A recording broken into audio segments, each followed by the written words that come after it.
Hello everyone, welcome back to our channel tropical science. दोस्तों, आज के इस वीडियो में हम बात करेंगे क्लास 10 स्टैंडर्ड के चैप्टर नंबर 7 के बारे में, दैट इज लेंसेज। ठीक है, जिसमें आज का हमारा टॉपिक होगा ह्यूमन आई। और क्या होता है ह्यूमन आई, यहाँ पे आप डायग्राम में देख सकते हो। ठीक है, हमें पता है ह्यूमन आई जो होता है ना, एक हमारा बहुत ही इंपॉर्टेंट सेंसरी ऑर्गन होता है हमारी ह्यूमन बॉडी का, जो कि क्या क्या कंसिस्ट करता है। सबसे पहले आपको दे रखा है प्यूपिल, कॉर्निया, आइरिस, स्क्लेरा और लास्ट में क्या दे रखा है, आईलिड्स। ठीक है, ऑलराइट। तो आइए इसको वन बाय वन डिटेल में समझते हैं। ठीक है, सबसे पहले आपको दे रखा है कॉर्निया। और क्या होता है cornea? The cornea is a thin and transparent cover membrane on the human eye through which light enters the eye. ठीक है, यानी कॉर्निया क्या होता है आपका, एक थिन और एक ट्रांसपेरेंट कवर मेम्ब्रेन होता है जहाँ से लाइट रेज एंटर करती है। अरे बात समझ। All iris is a dark fleshy screen behind the cornea in the human eye. Its colors are different for different people. यानी इसका सिंपल मतलब ये हुआ, आइरिस जो होता है ये बहुत ही डार्क होता है और एक फ्लैशी स्क्रीन होता है। ठीक है, जो कि आपका कॉर्निया के बिहाइंड होता है ना, कॉर्निया के पीछे होता है, जैसे कि आप यहाँ देख पा रहे हो ना।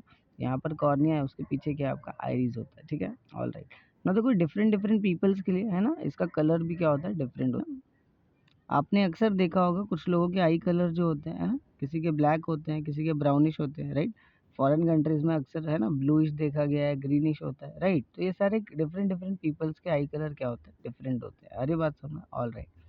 नेक्स्ट आपको दे रखा है प्यूपिल। ना देखो प्यूपिल क्या होता है। The pupil is a small hole of changing diameter at the centre of the iris.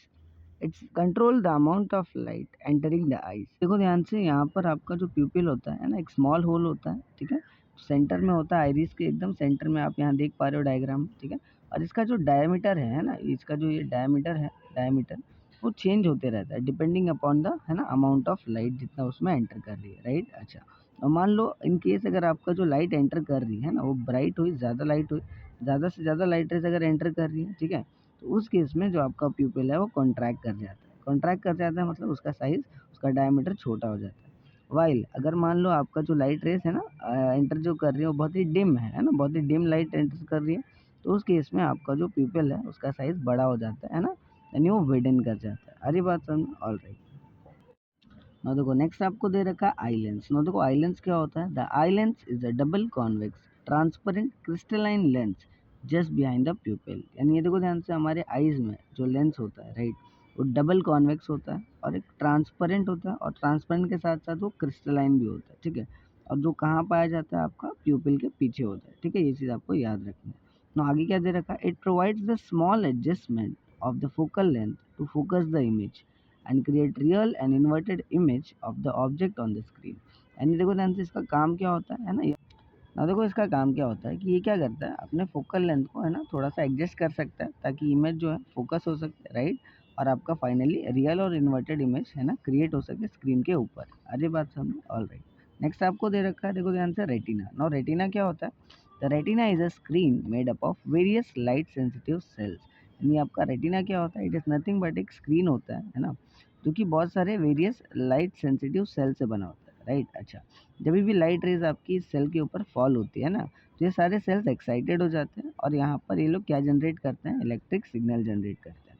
ठीक है, एक बार ये इलेक्ट्रिक सिग्नल जनरेट हो जाता है तो ये आपका ब्रेन के पास क्या होता है, पास कर दिया जाता है। ठीक है, with the help of optic nerves. Optic nerves की मदद से ये आपका इलेक्ट्रिक सिग्नल क्या हो जाता है, ब्रेन की तरफ पास हो जाता है। सारी बात समझ में, ऑल राइट।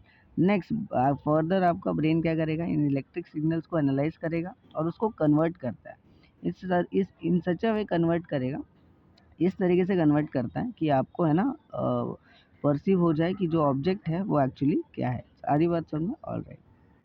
ना देखो आगे आपको दे रखा है, that is the power of accommodation. ना देखो पावर ऑफ अकोमोडेशन क्या होता है। The capacity of the lens to change its focal length as per the needs is called power of accommodation. यानी किसी भी लेंस की है ना जो कैपेसिटी होती है अपने फोकल लेंथ को चेंज करने की एज पर द रिक्वायरमेंट, उसी को हम क्या बोलते हैं, आपका पावर ऑफ अकोमोडेशन। जैसे कि आप यहाँ पे दो डायग्राम देख सकते हो। ठीक है, यहाँ पे आपको द फर्स्ट वन अगर आप ध्यान से देखोगे तो जो आपका लाइट है ना, वो डिस्टिंक्ट ऑब्जेक्ट से आ रहा है, बहुत ही दूर से आ रहा है, ये सुनो। अच्छा, तो यहाँ पे इस केस में आपका जो लेंस का आप साइज देख सकते हो, लेंस जो है आपका फ्लैट हो चुका है। क्या हो चुका है, फ्लैट हो चुका है ना। इस केस में उसका जो फोकल लेंथ है, यानी जो स्मॉल लेटर एफ है ना, वो इंक्रीज हो चुका है। क्या हो चुका है, इंक्रीज हो चुका है। अरे बात समझना, ऑल राइट। वाइल अगर आप सेकंड डायग्राम को ध्यान से देखोगे तो यहाँ पर जो आपकी लाइट रेज है एक नियर बाय ऑब्जेक्ट से आ रहा है, यानी बहुत ही पास वाले ऑब्जेक्ट से आ रहे हैं, राइट। तो इस केस में जो आपका लेंस है वो राउंड हो चुका है। कैसा हो चुका है? राउंड हो चुका है ना। तो इस केस में आप क्या बोल सकते हो कि जो आपका फोकल लेंथ है वो डिक्रीज हो चुका है। अरे बात समझ? All right. ना देखो नेक्स्ट आपको दे रखा है that is the eye ball. ना देखो आई बॉल क्या होता है? The human eye ball is approximately spherical in shape and has a diameter of about 2.4 centimetre. अभी आपने डायग्राम जो देखा था है ना, ये जो पर्टिकुलर डायग्राम है ये आपका आई बॉल होता है, राइट। अच्छा, अगर इसका अप्रॉक्सीमेटली आप शेप कंसिडर करोगे है ना, तो वो स्पेरिकल शेप कंसिडर किया जाता है, राइट। इसका डायमीटर कितना होता है? 2.4 सेंटीमीटर। तो यहाँ पर आपको दो चीज़ें समझना है। सबसे पहला क्या होता है? Minimum distance of distinction. Second है आपका फार्देस्ट डिस्टेंस ऑफ डिस्टिंक्विशन।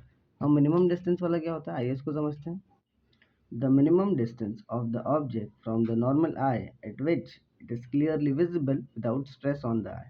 यानी यार जो आपका ऑब्जेक्ट है ना वो मिनिमम कितने डिस्टेंस पे होना चाहिए है ना, ताकि वो आपका आइस पे है ना क्लियरली विजिबल हो और विदाउट स्ट्रेस होना चाहिए। आरी बात समझ? उसी को आप क्या बोलोगे? मिनिमम डिस्टेंस ऑफ डिस्टिंक्विशन बोलोगे।